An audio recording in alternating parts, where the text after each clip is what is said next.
ঠাঁই দিতেই হবে মা। সন্ত্রাসীদের হাতে কেন ঝিম্মি তুমি স্বদেশ আমার মাতৃভূমি, জবাব তোমায় দিতেই হবে মা গো, জবাব তোমায় দিতেই হবে মা।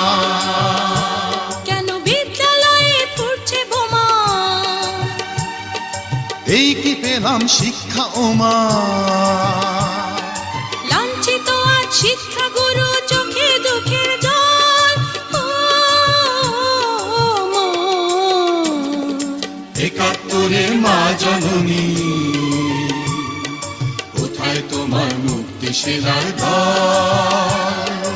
একা Likey